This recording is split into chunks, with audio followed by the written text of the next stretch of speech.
Get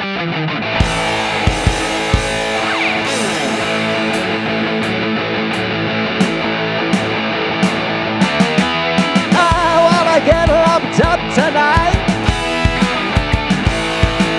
Listen to Rob Rossi and Rock-A-Mine on the only podcast that I'll hear that won't make me wanna rip off my ears. Oh, The Rock Show, The Rock Show, The Rock Show, The Rock Show, The Rock Show, The Rock Show. Oh, I want The Rock Show.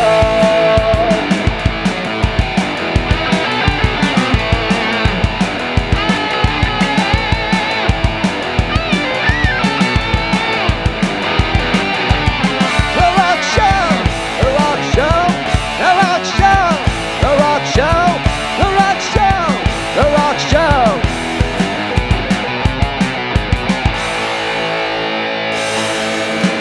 I want The Rock Show. Let's get lumped up. Hey everybody, welcome to the Rock Show. I'm Rocker Mike. We have Rob Rossi as my usual co-host. How you doing, Rob? Hey, pretty good. Okay, and today we're going to be talking about the punk rock band D.O.A. This is episode 196 of the Rock Show, Rob. We're getting closer to 200. Yeah, to 200. I think we were talking a little bit before the show that we might do in a special location, so we'll let people know what we're going live. Yeah, we might go live. We might, have a few guests and things like that. We'll let you guys know as it gets closer. So we're talking about D.O.A. They are But every time I was looking for D.O.A., it keeps sending me to a Japanese. I guess that's a Japanese band called D.O.A. Yeah, you have to put D.O.A. punk band when you look. Yeah, I was like, it kept sending me to what? These guys are Japanese. That's then of course there's like 3 different movies named D.O.A. Oh yeah, I was getting all kinds. Yeah. So then but I gotta tell you, I didn't hear these guys until now. Yeah, I mean they're still pretty underground. They're really, their claim to fame is they really probably hold the title as like the first hardcore band. Okay, at least in the title and the genre title of their music. They have an album that came out in 1981 called Hardcore 81. It's like the first time that word was ever really used to describe punk rock, which really at that point had the original punk rock had kind of fizzled a little bit. And then now this like harder edge stuff was coming out, and D.O.A. was like in the forefront of this. Nope, not the Mentors. There you go. D.O.A. Cool band. Okay. They're from Vancouver, Canada. Yeah. I'll probably always say like the 2 greatest things out of Canada is hockey and D.O.A. But like I said, they're kind of considered the founders of hardcore. Some other bands in there are like Black Flag, the Dead Kennedys, the Bad Brains, of course. Their second album, like I said, Hardcore 81, used that term hardcore. It's pretty much the first reference for that second wave of punk rock that came along. Now, singer/guitarist Joey Shithead Keithley, okay, great name. He's the only founding member to still be in the band, okay, throughout their entire history. They had the same singer. Also, there was a bass player named Randy Rampage that came in and out of the band a couple of times. They've had quite a few different people in the lineup. I'm sure you saw that when you looked at it, Rob. They had a lot of people. There were 100 lineup. You know what's the funny thing about them, that they called them a hardcore punk band, and then you had the Black Flag, the Dead Kennedy, all those other people were considered like hardcore. It was all happening around the same time. Canada, I guess, I'm sure they were well aware of what was going on down in the San Francisco area with Black Flag. Yeah. And I'm sorry, Dead Kennedy's not Black Flag. Black Flag was down in Southern California. Yeah. And Bad Brains here in New York and DC, where they were headquartered. It was all kind of like gelling together into a second wave of punk rock. So one thing that was unique about D.O.A. is they were very political. They were very outspoken on things. They were very like anti-racism, anti-globalization. Okay. Wow. They were all for freedom of speech and, no kind of censorship and things like that. And some of their songs were about environmentalism as well. They also put their money where their mouth is with things. Okay. They had something called, what the hell is it called now? Oh, God, my brain is shot. Oh, talk minus action equals zero. Okay. It was a slogan that they had that basically meant like, put your money where your mouth is. Okay. Because talk minus any action equals nothing. All right. So they were involved in raising money for the defense fund for people that they felt were, wrongly jailed or whatever. Yeah. Now, also, they were involved with Alternative Tentacles Records at some point. I'll get into that a little bit. Alternative Tentacles is the label started by the dead Kennedys, who Jello Biafra would take an interest in this band and put some stuff out on his label. Now, founder Joe Keithley, Shithead, okay, is also the founder of Sudden Death Records, which released music by D.O.A. and also several other Canadian bands, mostly. But Mike, the name D.O.A., that's Dead on Arrival, right? Dead on Arrival, yes. That's what they meant by saying that? Yes. Why do they call themselves Dead by Arrival?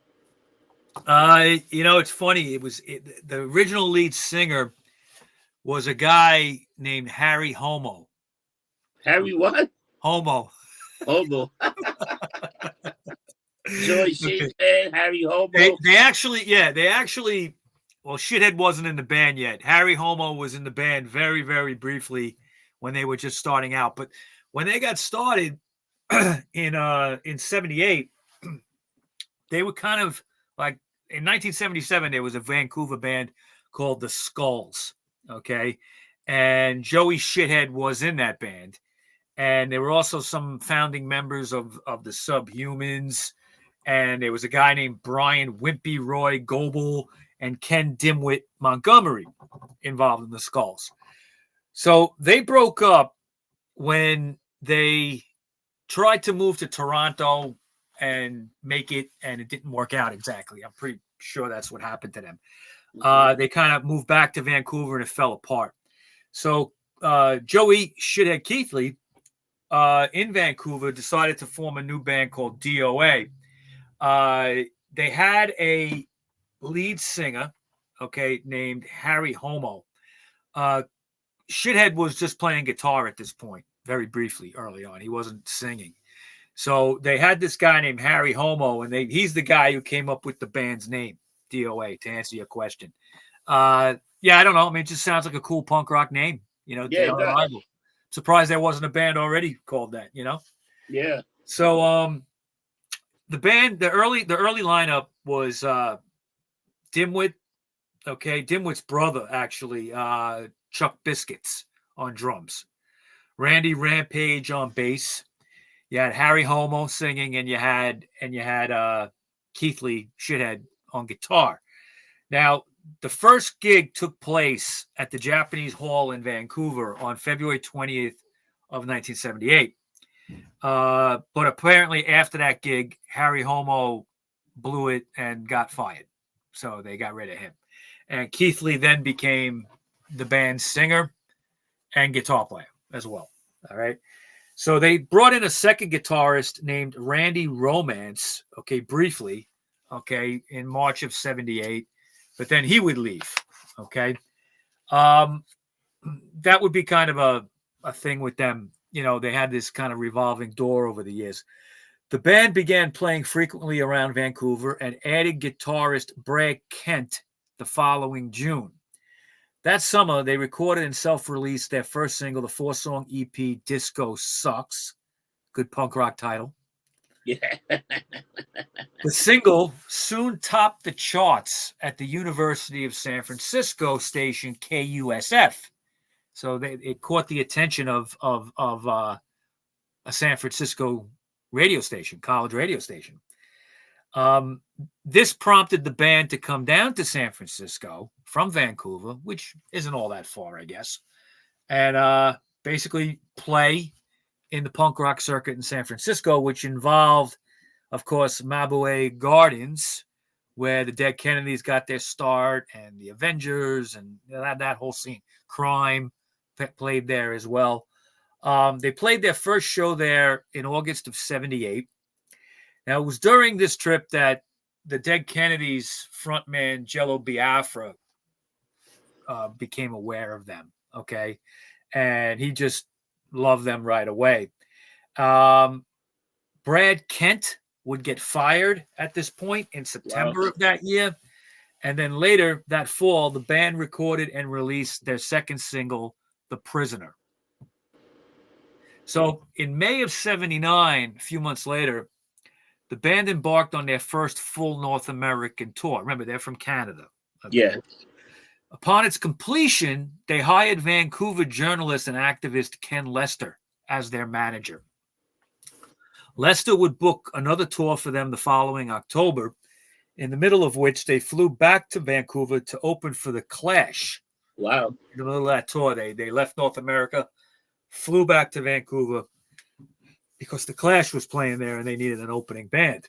That got to be big then. That was the Pacific Coliseum. Yeah, that was The Clash's. Should have been the London Calling tour, I believe. Oh shit! Yeah, so that was a big deal. They played a place called the Pacific Coliseum in Vancouver. They soon after released their third single, World War III, with the B-side "What You Gonna Do." In late '79, they added second guitarist Dave Gregg. Sometimes they, played live with one guitarist or two. Okay.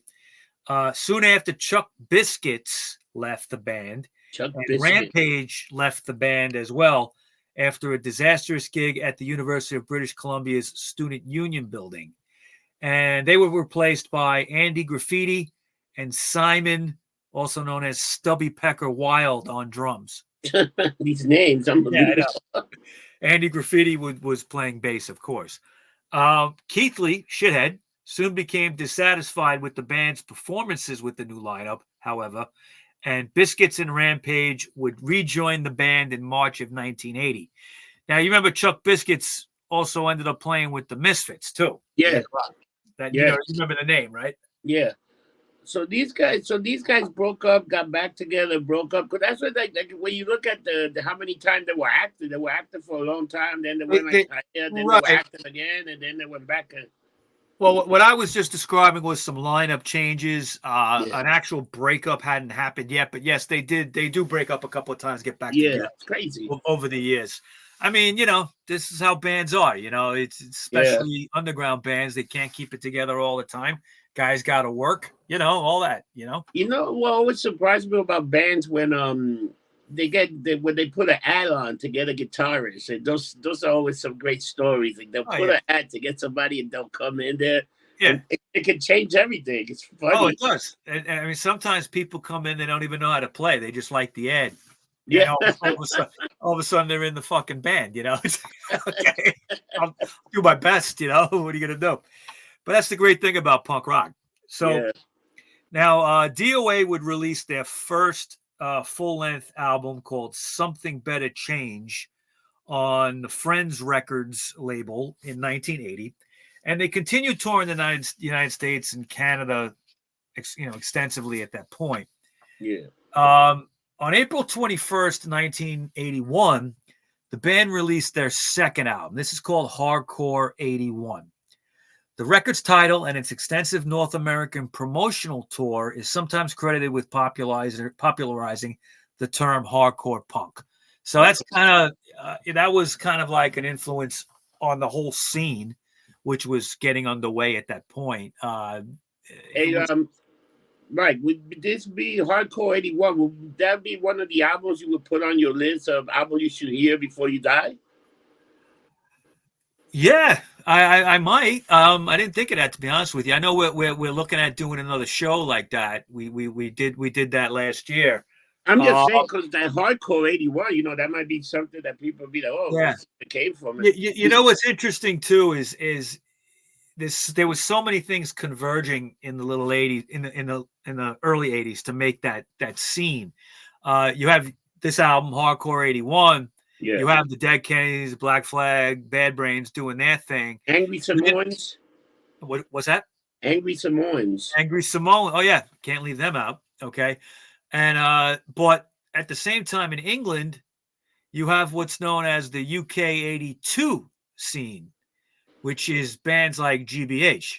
Oh yeah, and the Exploited. We talked about that in other shows. Yeah. You know, all this kind of like was happening on both sides of the pond. Okay, and it created this whole scene in New York. I mean, we had the A7 Club, okay, now called Niagara. All right, yeah, and that was the center for hardcore. And D.O.A. Tell you the truth, I'm not sure if they played there or not. They might have, okay, but they might have been a little too big to play there, but I'm not positive. It was a couple of years before I was on that scene, but yeah, I mean, it definitely, this album had an influence on the New York scene for sure. Yeah. Okay. So Randy Rampage would be out again. Okay. He was fired from the band in January of 82 and was replaced by ex-Skulls drummer Dimwit on bass. Now, after a short tour of California, Chuck Biscuits left the band again and joined up with Black Flag. And that's how the Misfits got wind of Chuck Biscuits. Chuck Biscuits, all right. Because they were very tight with Black Flag. Yeah. All right. So Dimwit would switch back to drums, and then Subhuman singer Wimpy Roy, another ex-Skulls member, was hired as the new bass player and second singer, leaving Keithley as the last remaining original member. And it's kind of been like that ever since. All right. Like yeah. He's really the last original member. This lineup would last from 82 to 83 and then later 85 to 86 and produced a bunch of releases, including the EP War on 45. That's actually, if you look for that now, you can get it. It's almost like a full-length album. It's not an EP anymore. They expanded it out with a bunch of, I think, demos and stuff like that. Now, War on 45 found the band kind of changing their sound a little bit with touches of a little bit of reggae in the music and funk music, a little heavier bass, as well as making their anti-war and anti-imperialistic stances more clear. They were becoming even more political. Now, 1985's album, Let's Wreck the Party, and then 1987's True North, Strong and Free, saw the band taking on a more mainstream hard rock oriented production. But I don't know if I really agree with that comment, because I remember those records and they were still pretty heavy. Okay. Yeah. But yes, they were a little less punk. Okay. But still political, which is what a lot of their stuff was about. But they were a little bit more hardcore. A little more hard rock. A little hard rock. Yeah. A slightly less punk, but it wasn't like they turned, into Bruce Springsteen or anything like that. All right. Not at all. Okay. Now, the band's lineup changes would continue after Let's Wreck the Party, with Dimwit being replaced by Care Beliveau. Beliveau was actually only in the band 3 weeks, but recorded the Expo Hurts Everyone 7-inch, as well as 2 songs for True North, Strong and Free, before being replaced by John Card from the band Personality Crisis, named after the New York Dolls song. Dave Gregg quit the band in 1988 after D.O.A. fired their manager, Ken Lester, to which he was kind of very close with. So the band then hired Chris Proham from the band The Dayglow Abortions as a replacement. What a name! They were a great band. They weren't around that long, but I miss those days, man.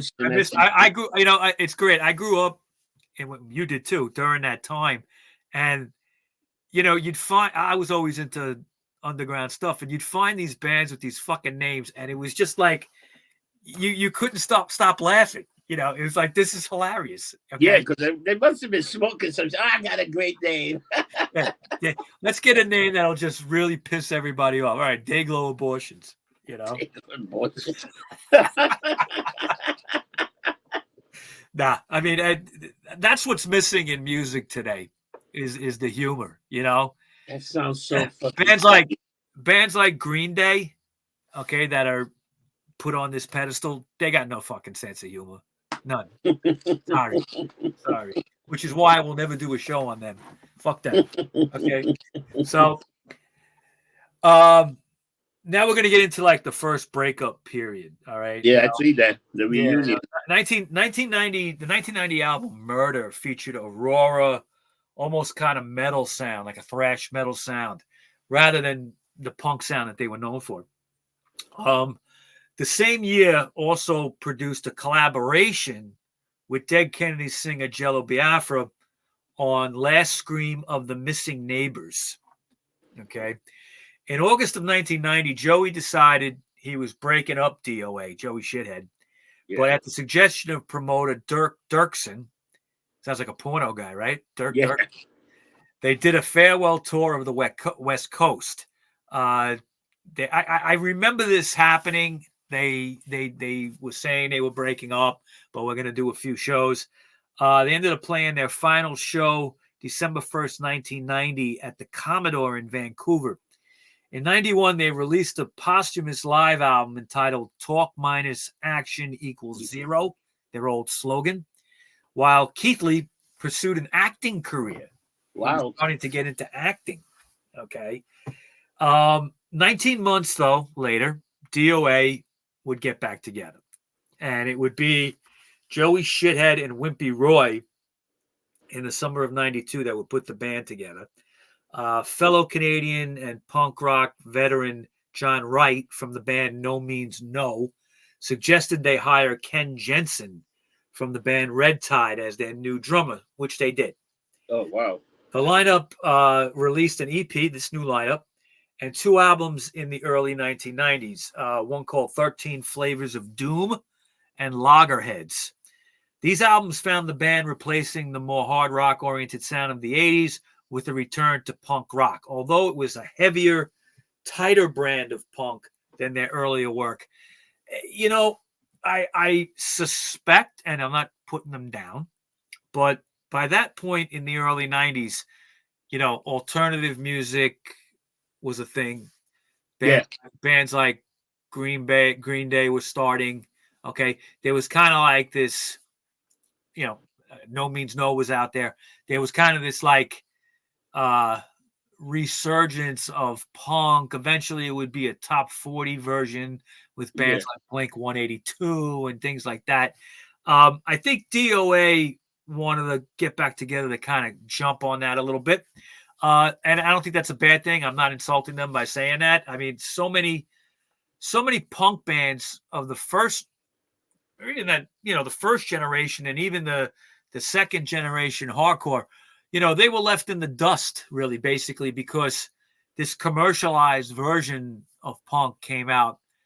And, you know, they were probably being mentioned again as a band to check out. So 19 months later, they got back together. Now, these albums, 13 Flavors of Doom and Loggerheads, were produced by Wright, John Wright from No Means No. Okay, and he played keyboards on the recordings as well. The band then added Ford Peer on guitar and backing vocals. But now, these guys were always a threesome, right? They were a trio. Oh, four-piece, you know, occasional 5-piece, okay, when they had 2 guitarists. It varied over the years. It varied, right? But originally they were only a 3-piece band, right? Like a trio? Originally, well, no, because originally they were a 4-piece because they had a lead singer, that guy Harry Homo, for a minute. Okay, and then Shithead would take over on guitar and sing. Okay, then they would get another guitarist and be another guitarist, another. Yes, I don't think they spent much time as a 3-piece. I think it was pretty much a 4-piece or even 5. Yeah, because all the pictures I find, they're also 3-piece band, you know. Yeah, well, that's still, yeah. I think they might be like that now. Okay, I don't think they were always that way. I'm trying to think, did they? No, because they had a drummer, bass, sometimes two guitarists, so 4-piece. Yeah. You're showing some. Who's that? Barry Gordy. Yeah. I went too far. This Wrong is the stuff. only I did. They have one 4-piece that I did because this is the album cover when they were younger. Yeah, yeah. Whatever reason, I know I saw them as a 4-piece. They probably do for concert. You got that. Yeah, I mean, they had a lot of lineup changes. Yeah, when you look at them, oh my God, that lineup is crazy. Oh, there's the 4 guys. Yeah, yeah.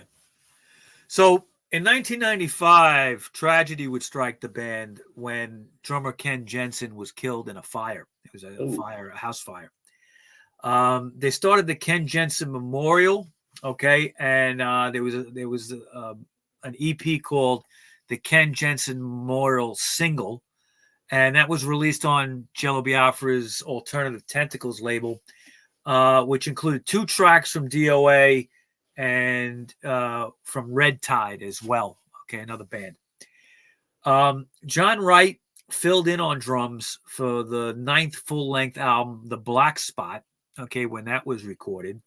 The album featured a more basic sing-along type punk rock sound that was reminiscent of the band's late 70s and early 80s output.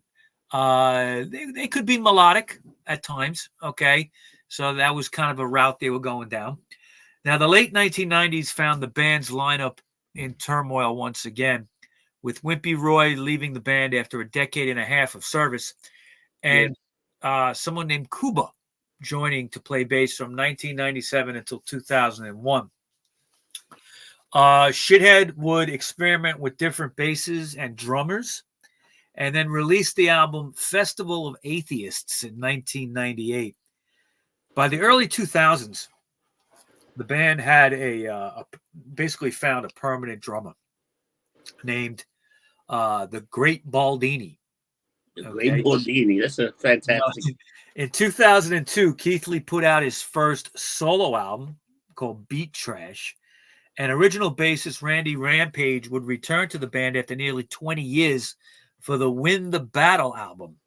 However, that reunion again would not last, with Rampage leaving the band again after recording the album to be replaced by Dan Yaremko. The Lost Tapes was for the first release of Keithley's newly revived Sudden Death label, followed by Festival of Atheists. During this period, Keithley also saw the re-release of the band's classic early records on Sudden Death, okay, several of which had been out of print for many years. I remember getting into D.O.A. in, I want to say, probably the late 80s, okay, something mid to late 80s, and some of that stuff was very hard to find. So it was good that years later he put this stuff out.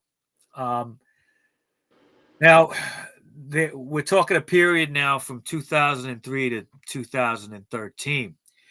In 2003, Vancouver Mayor Larry Campbell declared December 21st to be D.O.A. Day in honor of the band's 25th anniversary. In the same year, the band released a career-spanning retrospective entitled War and Peace. It's definitely a record you should get if you're into them at all. It's got a little bit of everything. 2004 found the band releasing a ska-sounding album called Live Free or Die. 2006, Randy Rampage would join again for the 3rd time in this band. So this guy left and came back. He must have had a love-hate relationship with Shithead. I guess so. Rob, I got to tell you, just side note, I'm drinking that Dr. Pepper strawberry and cream. Yeah. So you ever have that? No, it's delicious. Fucking great. I'm like addicted to it. And I don't really drink soda, but I'm addicted to it. Yeah. I mean, that was like that Dr. Brown. Dr. Brown. Yeah, that's awesome. That's like crack, man. I know. You can't just have one. You gotta have like. You gotta have like fucking 20. I know, but whole freaking 12-pack.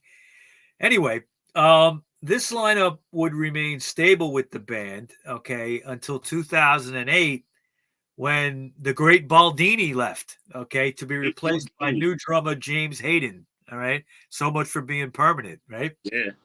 Also in 2008, it was announced that Bob Rock of Metallica fame would be producing the band's next album in time for their 30th anniversary. Wow. Yeah, by this point in the mid 2000s, they were veterans, and they had lasted, even though they broke up a little bit, but they, a lot of lineup changes, but they lasted, and they had a well-known reputation as a classic, punk / hardcore 30 band. years, that's no joke, for a band, that's legacy there where you've been together 30 years. Yeah, and bands like Metallica called them an influence too. Okay, remember Metallica is from San Francisco. Yeah. Okay, so when they made their debut in San Francisco, I'm sure some of the guys from Metallica were there in the late 70s. Now, James Hayden would quit before D.O.A. started to record, to be replaced by Floor Tom Jones in September 2008. D.O.A. would release Northern Avenger and embarked on their 30th anniversary tour. On the eve of that tour, it was announced that Randy Rampage was being replaced by Dan Yaremko once again. Okay. So D.O.A. played several dates in the summer of 2009 as part of the Vans Warped Tour. Okay, they were on the Warped Tour. On May 1st, 2010, D.O.A. released their 14th full-length record called Talk Minus Action Equals Zero. Okay, even though they had a live album with that same name, okay, in 1990. Drummer Jesse Pinner of the band Raised by Apes took the place of Floor Tom Jones beginning on D.O.A.'s subsequent August 2010 tour due to Floor Tom Jones' commitments to his job at Canada Post. Okay, what is Canada Post, I wonder? Is that a newspaper? Yeah, what is that? I guess. Okay, so in 2012, Joey Shithead announced that he would be seeking nomination as an NDP candidate in the BC, British Columbia, provincial election. As a result, D.O.A. announced an indefinite hiatus and began their farewell tour on January 18th, 2013, in celebration of the band's 35th anniversary. Now, there would be another reunion. They would break up for a while. Yeah. There would be another reunion. On September 22nd, 2014, Keithley, Shithead, officially announced on the Sudden Death Records website that he had decided to reform the band with Paddy Duddy on drums and Mike Maggot Hodsell on bass, and would be embarking on a Canadian tour that October in support of the recently released live album Welcome to Chinatown. This lineup recorded and released a studio album called Hard Rain Falling in 2015.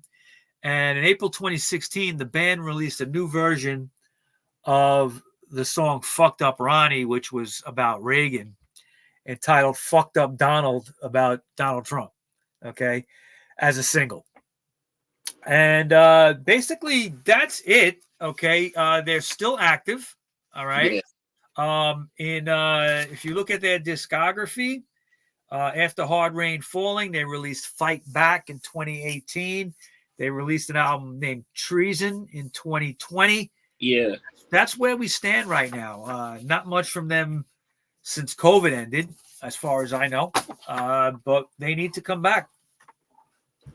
Good band. Probably just working on new material or something. Yeah. Good, good band. They always seem to come back strong.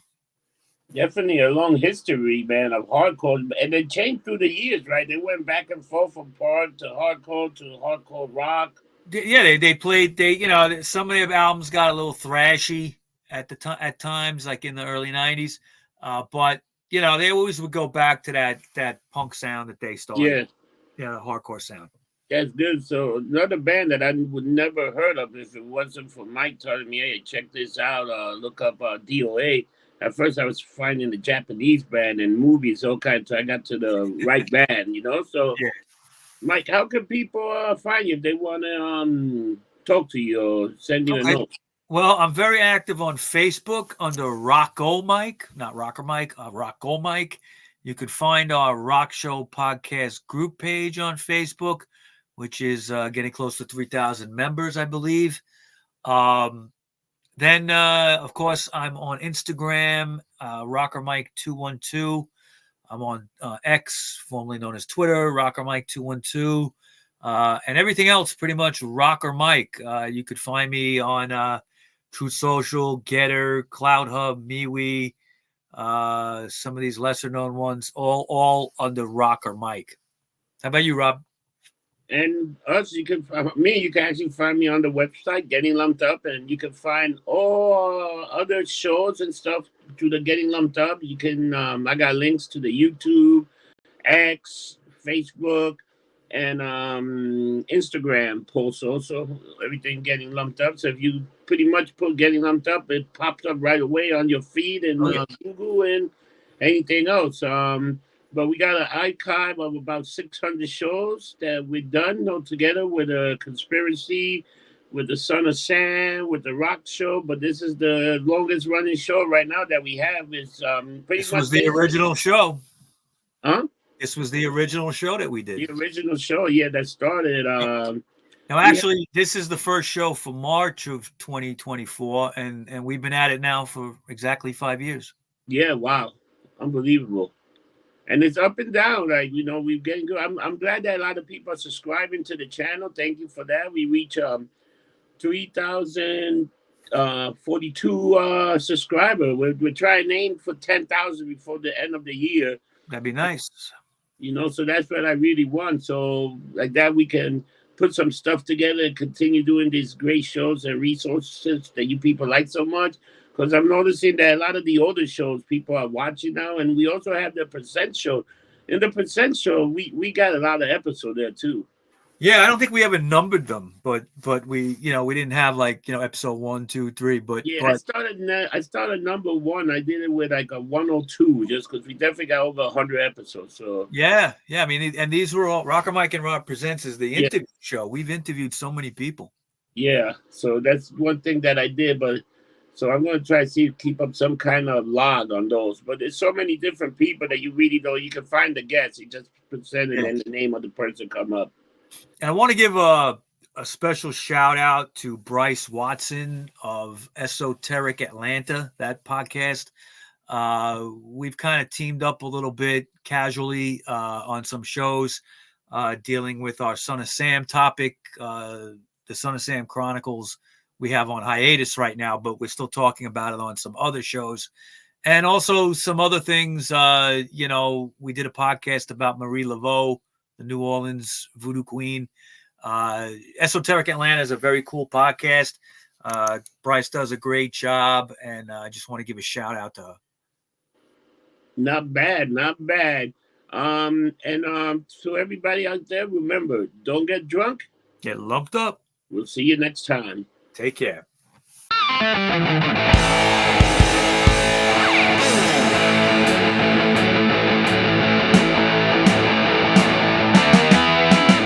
wanna get lumped up tonight. Listen to Rob Rossi and Rocker Mike on the only podcast that I'll hear. That won't make me wanna rip off my ear.